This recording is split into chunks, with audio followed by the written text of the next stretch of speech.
everyone, welcome back to my new video. म चाहिँ सुस्मिता चामलिङ। सबैजनालाई सेवा नमस्कार एन्ड जय मसी। आई होप सबैजना सन्चै हुनुहुन्छ अनि म पनि सन्चै छु। आज हाम्रो चाहिँ तिजोकको भ्रमण आएको छ। तिजोक हार्दिक स्वागत गर्दछ। लगायत यहाँनिर तिजोकमा अहिले चाहिँ निकै भिड हुँदो रहेछ। हामी पहिला आउँदाखेरि चाहिँ यो सब केही पनि थिएन। अहिले चाहिँ यति धेरै भिडहरू रहेको छ। अब हामी सट्ट छिर्दैछौँ। हाम्रो चाहिँ यो मौलीदेखि नजिकै पर्छ नि त, त्यही भएर हामी चाहिँ यहाँनिर यसरी मामाहरूसँग आन्टी माइजहरूसँग चाहिँ आज आएको छौँ। ए आमा नि खिच्ने ठाउँ रहेछ त। यहाँनिर मेरो कान्छा मामा हुनुहुन्छ, यति ह्यान्डसम। हेलो गर्नु न, फोटोको पोज होइन, हेलो गर्नु न।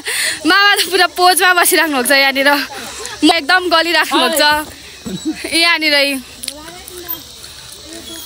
पहिला यो सब जुका घारीको एरिया थियो भने अहिले चाहिँ यस्तो राम्रो भइसकेको रहेछ। पहिला चाहिँ यो कालजारहरू पनि कति ठुल्ठुलो थियो नि त, अनि अहिले चाहिँ सबै फाडेर सफा गरेर कलरदेखि लाएर यो सबै के गरेर सफा गरेर चाहिँ यति धेरै राम्रो भएको रहेछ।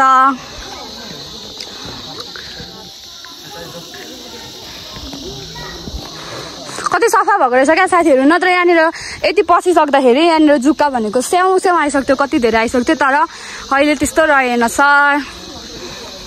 यहाँनिर मन्दिर छ अनि मन्दिरदेखि यहाँदेखि तल जाँदाखेरि चाहिँ ढुङ्गामा मादल बस्ने ठाउँ छ अरे, तर हामी चाहिँ गएनौँ किनकि निकै तल छ, हामी हिँड्नु सक्दैनौँ, त्यही भएर हामी चाहिँ गएनौँ। अब हामी चाहिँ फेरि सिधै तल गएर फोटोहरू खिचेर फर्किन्छौँ। हामीलाई चाहिँ आज अलिक बेमजा हुनेवाला छ किनकि हामी अलिक ढिलो आएछौँ नि त।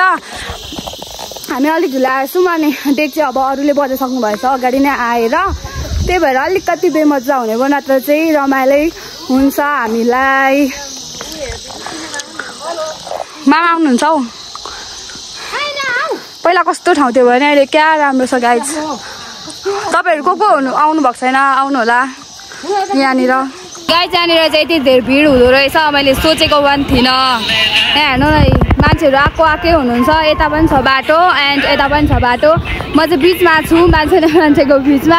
यो सबै ठाउँ अहिले चाहिँ यस्तो राम्रो भएको छ नि त, त्यही भएर मान्छेहरूको आउनेको भिड चाहिँ यति धेरै हुँदो रहेछ कि थाहै थिएन।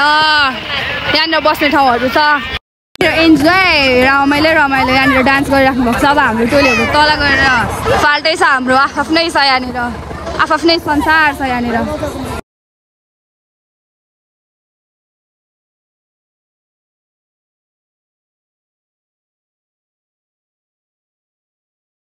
गाइज यहाँनिर चाहिँ एकदमै चिसो छ, तातो लुगाहरू लाएर आउनु होला। कस्तो चाहिँ जाडो छ भने नि मलाई मात्रै थाहा छ क्या, फेरि त्यस्तै छ, के गर्नु। धन्न ज्याकेट बोकेर आइएको थियो, चिसो छ त्यही पनि रमाइलो छ। हेर्नु न मान्छेको भिड अहिले त अलिक कम हो क्या, किनकि अब जाडो बढ्दै गयो नि त, अनि मान्छेहरू जाँदै गर्नुभयो, त्यही भएर यतिको छ। साथीहरू हामी चाहिँ अन्तिममा भइसक्नु लागिसक्यौँ। मामाहरू तल जानु भएको छ नि त, अनि पर्खिरहेको छौँ। अन्तिममा बुकी फुल अन्तिममा भइसक्यौँ। रात परिसकेको छ, सबै मान्छेहरू प्राय घर गइसक्नु भएको छ, अनि हामी मात्रै छौँ अब चाहिँ। अनि यहाँनिर यति राम्रो ठाउँ छ, बादल नै क्या राम्रो लागिरहेछ अहिले चाहिँ, राम्रो छ।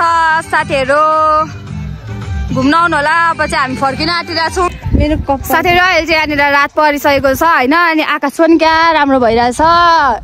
अनि यहाँनिर अब हामी मात्र यस्तो राति भइसक्यो क्या, क्यामेरै धिरमिर भइसक्यो भनेपछि कति राति भइसक्यो होला। अनि यहाँनिर चाहिँ अब हामी मात्रै लगभग बाँकी छौँ। यहाँनिर हाम्रो टोलीलाई चाहिँ खाँदै हुनुहुन्छ क्या, खानपिनमै उहाँहरू बिजी हुनुहुन्छ। अनि अब चाहिँ हामी जानु लागिरहेछौँ। यस्तो छ अब अहिले चाहिँ अब खुल्ला भयो नि त, भन्नुको मतलब चाहिँ सबै मान्छेहरू गइसक्नु भयो। अनि यो बाटो पहिला चाहिँ हामी यो बाटो आएको थियौँ भने अहिले चाहिँ नम डाँडाको बाटो आएको नि त, म मौली आएको त्यही भएर। अनि पहिला चाहिँ यो बाटो आएको थियौँ। अब क्यामेरा चाहिँ यस्तै भइसक्यो साथीहरू। अनि यो हिमाल चाहिँ यहाँ देखिन्छ, कुम्भकर्ण। अस्ति मैले जतिजनाले टिकटकमा हेर्नुभयो, मैले टिकटकमा लगाएको थिएँ नि, त्यो चाहिँ यहाँ देखिरहेको छ हाम्रो घरबाट कहाँ देखिन्थ्यो, अनि यहाँबाट कहाँ। अनि यहाँनिर यो छ, आउँदै देखाइदिन्छु ल तपाईँहरूलाई। यहाँनिर यताबाट आउनुभयो भने चाहिँ आउँदै यस्तो छ। एक्सपेक्टेसन भर्सेस रियालिटी होला नि साथीहरू फेरि, त्यही भएर यहाँनिर सबै हेर्नु होला। यहाँनिर यो छ, यो यो अनि यहाँबाट नेपालको झन्डा यहाँनिर आई लभ तिजोक लेखेको अनि यहाँनिर यस्तो छ यहाँनिर यसरी खेल्ने ठाउँहरू छ बस्ने ठाउँदेखि लिएर सबै राम्रो छ अनि यहाँभित्र गएर चाहिँ माथि पनि घुम्ने ठाउँ छ मन्दिरहरू पनि छ त्यहाँदेखि अझै तल जाँदाखेरि ढुङ्गाको मादल बस्ने ठाउँ पनि छ अरे त्यहाँ चाहिँ हामी जान सकेनौँ किन गएनौँ पनि थाहा छैन यहाँनिर अँध्यारो भइसकेको छ अनि हामी जानु लागिरहेछ सबै अँध्यारो हुन लागिसक्यो अब कसरी पुग्छौँ चाहिँ थाहा छैन तर पुग्नु चाहिँ पुग्छौँ हामी अब भरे इन्डिङ गर्छु या गर्दिनँ त्यो त थाहा छैन त्यही पनि अहिले यति देखाइरहेको छु ल साथीहरू म चाहिँ जाडोले यहाँनिर यस्तो भइसकेँ के गर्नु जाडो थिएछ थाहा थिएन तपाईँहरू चाहिँ अब जाडो महिनामा चाहिँ तातो लुगा लाएर आउनु होला नत्र मेरो जस्तै हालत हुन्छ है त्यही भएर ज्याकेट लाएर आउनु ल हामी चाहिँ लाग्यो मेरो आँखामा कत्रो लाइट हौ यस्तो राति भइसकेको छ अरे हामी चाहिँ जाँदैछौँ यहाँनिर साइरन बजेको छ बाई बाई गएको हामी म पनि उसलाई भाइरल गरिदिन्छु नि हामी चाहिँ यति राति फर्किँदैछौँ किनकि अब जिन्दगीमा रमाइलो भनेको कोही बेला गर्ने हो साथीहरू त्यही भएर अब आजै मिल्यो त्यही भएर अब आजै गऱ्यौँ अनि यहाँनिर अब भाइरल नगराइदिनु होला यो जसले साइरन बजाइराख्नु भएको छ केही पनि नगर्नु होला हामी जाँदैछौँ